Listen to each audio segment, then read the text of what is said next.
Hello and welcome back to my YouTube channel. आज के इस वीडियो में हम class 12 economics new syllabus Maharashtra board का chapter number 5 forms of market study करने वाले हैं। बेसिकली आज के इस वीडियो में हम ओलिगोपोली स्टडी करने वाले हैं। इम्परफेक्ट कंपटीशन की ये एक टाइप ऑफ मार्केट होती है। फर्स्ट हमने स्टडी किया था मोनोपोली और आज के इस वीडियो में हम ओलिगोपोली स्टडी करने वाले हैं।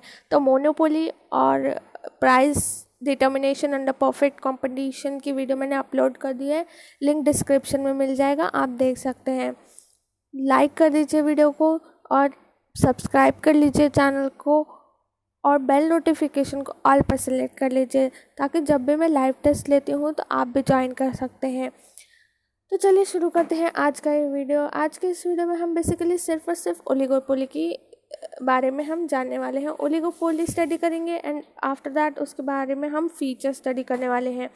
तो ओलिगोपोली जो मार्केट होती है उसके बहुत सारे अलग अलग टाइप के फीचर्स होते हैं।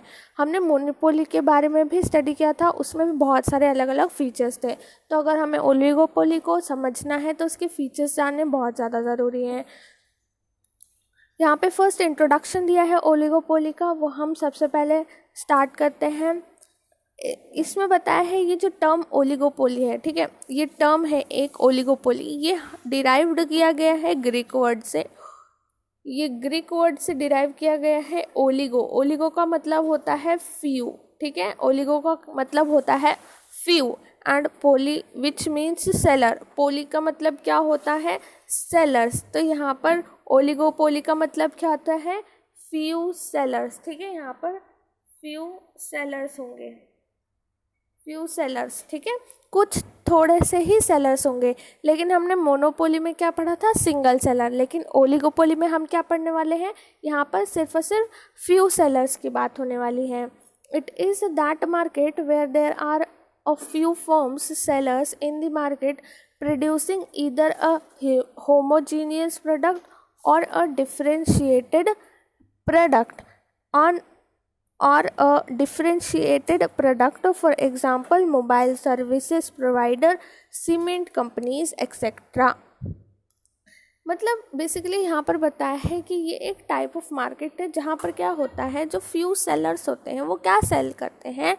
होमोजीनियस प्रोडक्ट सेल करते हैं, या तो फिर वो यहाँ पर डिफरेंशिएटेड प्रोडक्ट को सेल करते हैं, ठीक है। होमोजीनियस प्रोडक्ट हमने देखा था, होमोजीनियस प्रोडक्ट जो होता है वो आइडेंटिकल होता है साइज, शेप, कलर एक्सेट्रा में, ठीक है, आइडेंटिकल होता है, एक ही जैसा होता है।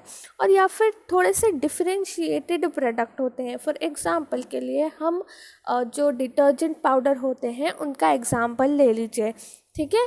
तो डिफरेंशिएटेड प्रोडक्ट होते हैं लेकिन प्रोडक्ट थोड़े थोड़े सिमिलर होते हैं, थोड़े क्या पूरे ही सिमिलर होते हैं। अगर हम डिटर्जेंट पाउडर का एग्जांपल लेते हैं तो मैं आपको सिखाने के लिए बता रही हूँ। फॉर एग्जांपल जैसे रिन पाउडर होता है, एरियल होता है, और उसके बाद में घड़ी डिटर्जेंट पाउडर होता है, और पता नहीं कितने सारे आपको मार्केट के अंदर डिटर्जेंट पाउडर के पैकेट्स देखने को मिलते हैं। तो वो डिफरेंशिएटेड प्रोडक्ट होते हैं। किसी के अंदर स्मेल अच्छी आती है तो किसी के अंदर ज़्यादा ब्लीच होता है, मतलब उससे ज़्यादा कपड़े साफ़ हो जाते हैं। तो अलग अलग टाइप के वेरियस टाइप के आपको प्रोडक्ट डिफरेंशिएशन मिल जाएगा, ठीक है। नेक्स्ट इसके बाद में ये होमोजीनियस प्रोडक्ट मतलब जो आइडेंटिकल होते हैं, लेकिन यहाँ पर ज़्यादा आपको ओलिगोपोली के अंदर डिफरेंशिएटेड प्रोडक्ट ही देखने को मिलेंगे। नेक्स्ट यहाँ पर बताया है कि मोबाइल सर्विस प्रोवाइडर, एग्जाम्पल के लिए हम स्टडी करेंगे मोबाइल सर्विस प्रोवाइडर और बहुत सारे, जैसे आपने देखा होगा सर्विसेज प्रोवाइड की जाती है, मतलब जैसे फॉर एग्जांपल आइडिया का सिम कोई यूज़ करता है, कोई यूज़ करता है जियो का सिम, कोई यूज़ करता है एयरटेल। तो ये अलग अलग वेरियस टाइप्स हो जाते हैं, लेकिन ये अंडर ओलिगोपोली आते हैं क्योंकि यहाँ पर फ्यू सेलर्स हैं, ठीक है। मोबाइल के जो सर्विसेज प्रोवाइडर हैं फ्यू हैं, मैं एग्जांपल के लिए ही बता रही हूँ सिर्फ, ठीक है। और यहाँ पर सीमेंट की कंपनीज़ का एग्जांपल लेंगे तो सीमेंट की कंपनीज़ के भी अलग अलग प्रोवाइडर्स होते हैं, ठीक है, सेलर्स होते हैं, फ्यू सेलर्स होते हैं। फॉर एग्जांपल अंबुजा कंपनी होती है, फिर दूसरी, मतलब ऐसा अलग अलग कंपनीज़ होती हैं, ठीक है, वेरियस टाइप के वो डिफरेंशिएटेड प्रोडक्ट बनाती हैं। तो ये जो होते हैं ये अंडर ओलिगोपोली हम स्टडी करेंगे। नेक्स्ट यहाँ पर हम फीचर स्टडी करेंगे। तो फर्स्ट वन फीचर है हमारा फ्यू फर्म्स और sellers. Under oligopoly market there are few firms और sellers. These few firms dominates the market and enjoy a considerable control over the price of a product. Most important यहाँ पर line है over the price of a product, ठीक है।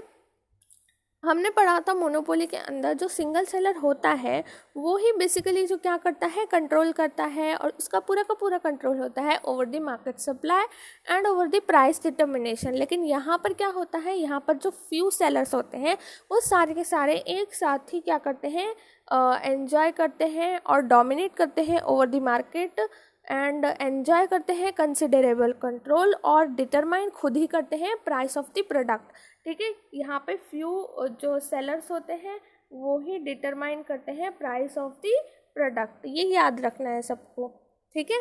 Next यहाँ पर second point है interdependence.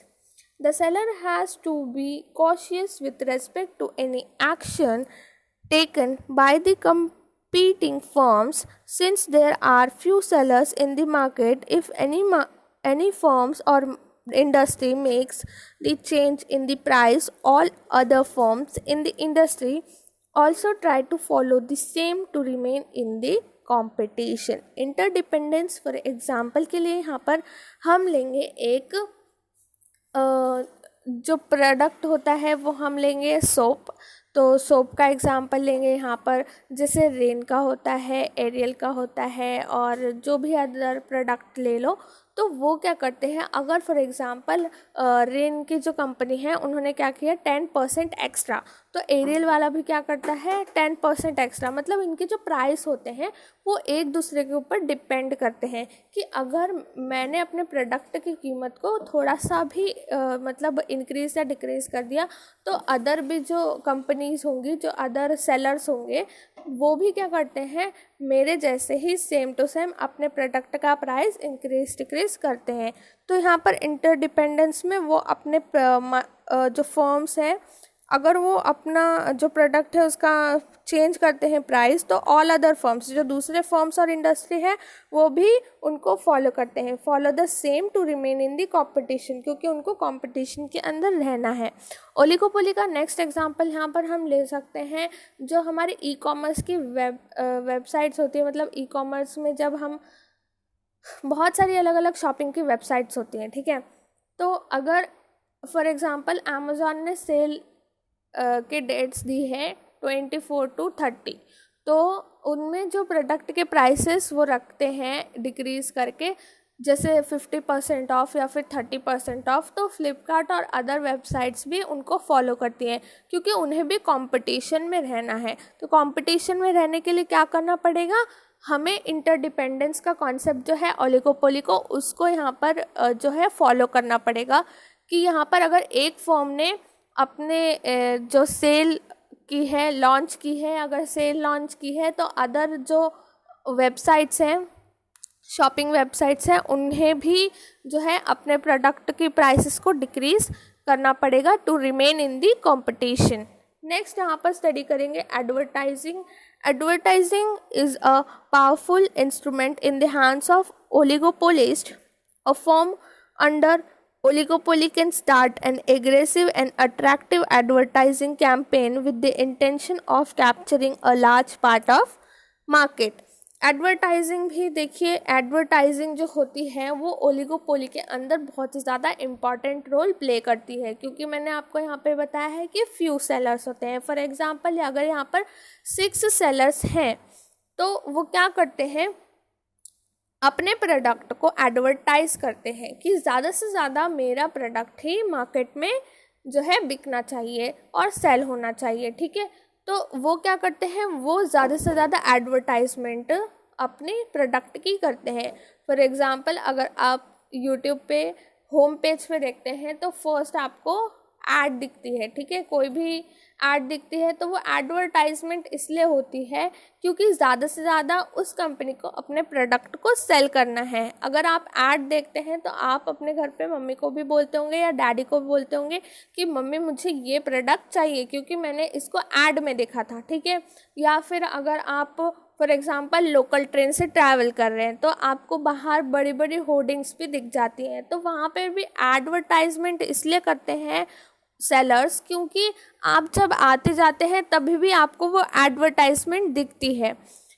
तो ऐसे ही अलग अलग जगहों पर एडवर्टाइजमेंट करने के लिए बहुत सारा कॉस्ट भी लगता है, लेकिन अगर आपको रिमेन कंपटीशन में रहना है, अगर आपको ओलिगोपोली में सफ़र करना है, मतलब आप अगर ओलिगोपोली में एक सेलर है, ठीक है, वो 6 सेलर में से अगर एक सेलर ज़्यादा एडवर्टाइजमेंट कर रहा है तो दूसरा वाला भी ज़्यादा एडवर्टाइजमेंट ही करेगा, क्योंकि उसे भी अपने सेल को क्या, जो उसकी जो प्रोडक्ट है उसको ज़्यादा सेल करना है मार्केट के अंदर, तो वो भी अपना एडवर्टाइजमेंट को और ज़्यादा इफ़ेक्टिव बना लेगा। ठीक है, नेक्स्ट यहाँ पर 4th पॉइंट है एंट्री बैरियर्स। एंट्री बैरियर्स यहाँ पर बहुत ज़्यादा है। ठीक है, the firm can easily exit from the industry when ever it wants but has to face certain entry barriers such as government license, patents etc. ठीक है, यहाँ पर एंट्री बैरियर्स बहुत ज़्यादा है, लेकिन अगर आपको इंडस्ट्री में आप आ गए हैं, ठीक है, अगर ओलिगोपोली मार्केट में आपका भी एक फर्म है, इंडस्ट्री है, आप एक सेलर हैं, तो आप एग्जिट कर सकते हैं जब भी आपका मन चाहता है, लेकिन आप अपनी मर्ज़ी से मार्केट के अंदर एंटर नहीं कर सकते हैं, क्योंकि यहाँ पर बहुत ही ज़्यादा एंट्री बैरियर्स होते हैं। फॉर एग्ज़ाम्पल गवर्नमेंट के लाइसेंस होते हैं, गवर्नमेंट लाइसेंस देती है, जो अलग अलग एयरलाइंस होती हैं, ठीक है, तो उन्हें क्या मिलता है, एयरपोर्ट का लाइसेंस मिलता है, गवर्नमेंट उन्हें लाइसेंस देती है। तो अगर किसी को गवर्नमेंट का लाइसेंस चाहिए है तो उसे बहुत ही ज़्यादा जो है पेपर वर्क करना पड़ेगा, और अपने जो गवर्नमेंट का लाइसेंस लेने के लिए फ़ीस भी रिक्वायर होती है। ठीक है, तो गवर्नमेंट को फ़ीस भी देनी पड़ती है, तो इस वजह से क्या होता है, यहाँ पर बहुत सारे जो होते हैं एंट्री बैरियर्स होते हैं। मैंने आपको थोड़े ही एंट्री बैरियर्स बताए हैं, लेकिन अगर हमें एक इंडस्ट्री सेटअप करनी है अंडर द ओलिगोपोली तो हमें बहुत सारे यहाँ पर एंट्री बैरियर्स मिल जाएंगे। नेक्स्ट यहाँ पर 5th पॉइंट है lack of uniformity. There is a lack of uniformity among the firms in the terms of their size. Some firms may be small while others may be of bigger size. यहाँ पे बताया है कि जो firms है अलग अलग oligopoly के अंदर, मैंने आपको 6 फर्म्स बताए, तो उसमें ऐसा नहीं है कि सारे के सारे एक ही साइज़ के होंगे। ऐसा हो सकता है कि 2 फर्म बहुत ही ज़्यादा लार्ज होंगे और बाकी के 4 जो होंगे वो बहुत ही ज़्यादा स्मॉल हो सकते हैं। उनमें से 2 अच्छे बहुत ज़्यादा जो होंगे कॉम्पिटिटिव हो सकते हैं। तो अलग अलग यहाँ पर जो है उनकी साइज़ हो सकती है, साइज़ मैटर करती है, ठीक है, और साइज़ डिफरेंट हो सकती है। यहाँ पर यूनिफॉर्मिटी का कोई भी रोल नहीं है, लैक ऑफ यूनिफॉर्मिटी है। नेक्स्ट यहाँ पर पॉइंट है uncertainty. Uncertainty, there is a considerable element of uncertainty in this type of market due to different behaviour patterns. Rivals may join hands and cooperate or may try to fight each other. अब यहाँ पर देखिए बहुत ही ज़्यादा important है uncertainty. Uncertainty का मतलब है फॉर एग्जांपल फ्यूचर के इकोनॉमिक कंडीशन कैसे होने वाली है। फॉर एग्जांपल अभी जो पीरियड चल रहा है इकोनॉमी बहुत ही ज़्यादा स्लो डाउन हो गई है लॉकडाउन की वजह से, ठीक है। लॉकडाउन की वजह से क्या हो गया है, इकोनॉमी में जो है बहुत ज़्यादा यहाँ पर ग्रोथ रेट स्लो हो गया है, और जो है हमारी इकोनॉमी वो उसमें रेसेशन भी आ सकता है।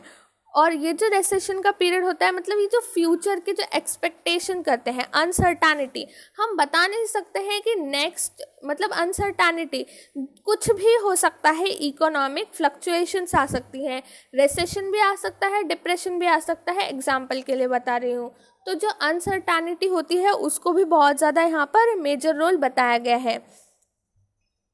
ये बहुत ही ज़्यादा इम्पॉर्टेंट एलिमेंट है ओलिगोपोली मार्केट के अंदर, क्योंकि यहाँ पे जो है बेसिकली मैं अब ओलिगोपोली के अंदर बता रही हूँ कि यहाँ पर जो है जो सेलर्स होते हैं उनके बिहेवियर पैटर्न्स बहुत ही ज़्यादा अलग अलग होते हैं। फॉर एग्जांपल यहाँ पर मुझे पता नहीं है, अगर 6 फर्म हैं तो उनमें से 2 कभी भी जो मेरे कॉम्पिटिटर हैं वो खुद दोनों भी क्या कर देंगे, वो दोनों कोऑपरेट करेंगे और ज्वाइन कर देंगे हैंड्स, और मतलब उनके 2 प्रोडक्ट साथ में आके वो एकदम मार्केट में आके अपना जो प्रोडक्ट है वो अच्छा लॉन्च करेंगे। और मैं जो होंगी फॉर एग्जांपल जो अदर सेलर्स होंगे वो क्या होंगे, उनकी जो सेल होगी जो प्रोडक्ट की वो डिक्रीज हो जाएगी।